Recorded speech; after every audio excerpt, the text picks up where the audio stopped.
بسم الله الرحمن الرحيم. هذا الدرس هو أول دروس الفيزياء للمستوى الثاني بكالوريا. إن شاء الله سوف نشرحه باللغة العربية ونعطي بعض المفردات بعض المصطلحات باللغة الفرنسية. إذا نبتدئ بالموجات الميكانيكية المتوالية.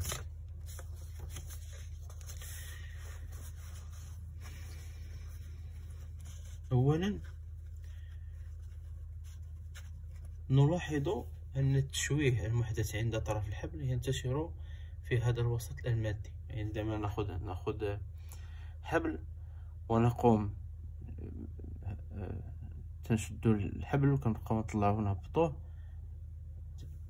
يحدث التشويه وانتشار للموجة في الوسط المادي. ونلاحظ أيضا أن هذا التشوه ينتشر عموديا على اتجاه الانتشار. نقول أن الموجة مستعرضة، une onde longitudinale هي الموجة المستعرضة. النشاط الثاني نأخذ نابض أو غسور. عندما نقوم بتشويه النابض هكذا نلاحظ أن كذلك أن التشويه المحدث عند طرف النابض ينتشر في هذا الوسط المادي، ينتشر. ونلاحظ أيضا أن اتجاه التشويه مستقيم مع اتجاه الانتشار. نقول أن الموجة طولية، une onde longitudinale. علاش؟ حيت اتجاه الانتشار متوازي مع اتجاه التشوه. بالفرنسية une onde est transversale lorsque la direction de la déformation et la direction de la propagation de l'onde sont perpendiculaires. هذه l'onde transversale هي مستعرضة. Une onde est longitudinale lorsque la direction de la déformation et la direction de propagation ont la même direction. نأخذ مثال آخر.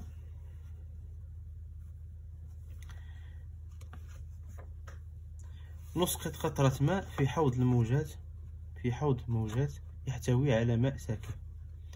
ماذا نلاحظ؟ نلاحظ انتشار الموجات. إذا درنا قطرة ماء في حوض الموجات ينتشر دائريا على سطح الماء. الموجة المنتشرة على سطح الماء هي موجة مستعرضة، une onde longitudinale. علاش؟ لأن اتجاه الانتشار لأن التشويه ينتشر عموديا على اتجاه الانتشار.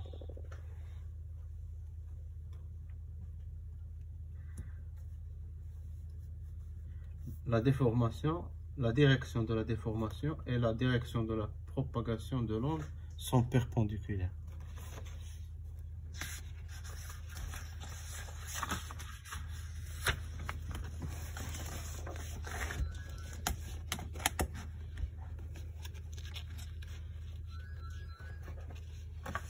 مثال آخر.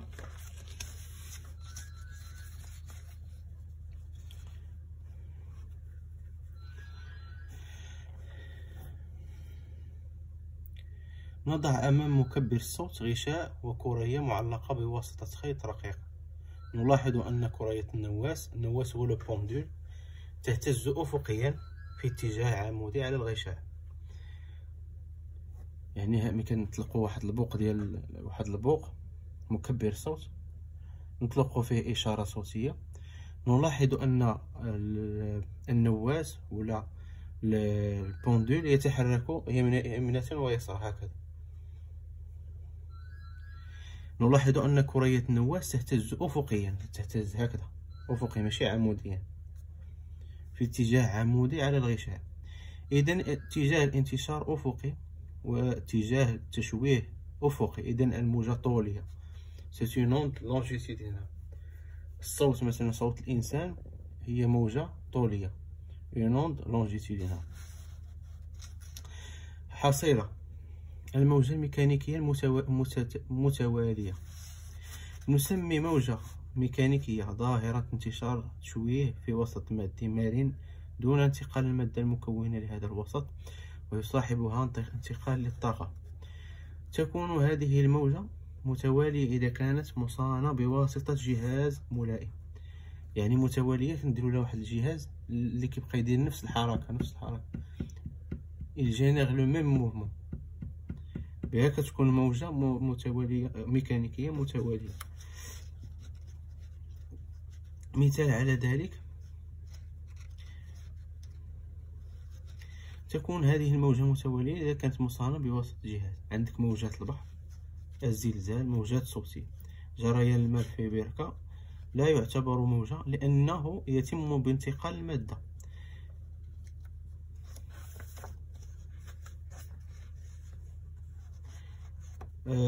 واحد الرقصة كيديروها في بعض الملاعب، أن كل واحد كيشد اليد في الآخر وكيديروا واحد الحركة موجية.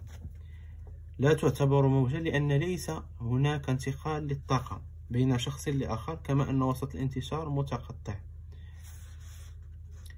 الموجة الطولية والموجة المستعرضة. تكون الموجة طولية إذا كان اتجاه التشويه مستقيم مع اتجاه الانتشار. مثال الصوت موجة ميكانيكية تنتشر نتيجة انضغاط وتمدد وسط الانتشار. الصوت هو موجة طولية.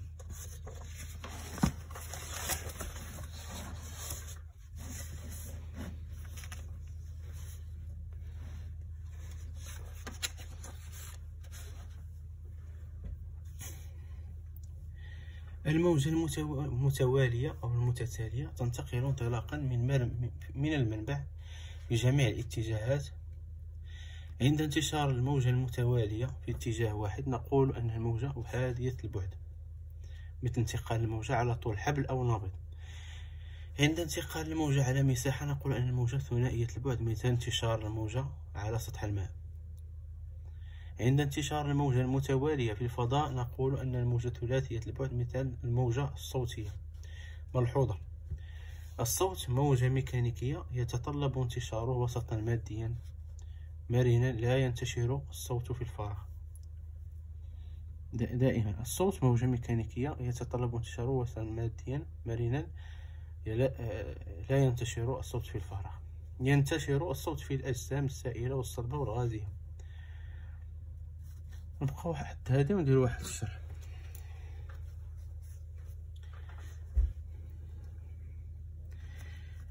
إلا خدينا مثلا واحد هاتف محمول قديم مثلا بحال النوكيا، وخلينا يطلق واحد الرنة، وشي واحد واقف هنا، غادي ينتقلوا هاد لي زوند، هاد الموجة الطولية غتنتقل الأذان وغادي يسمعهم. أما إلا شدينا هاد التليفون درناه في واخا مازال يطلق الموجات الصوتية، وخديناه ودرناه في اون كوف افيد، يعني وفرغنا الهواء تفريغ هواء. سيلاحظ هذا الشخص أنه لا يسمع شيء، لأن الوسط المادي غير موجود لانتشار الموجة الميكانيكية المتوالية.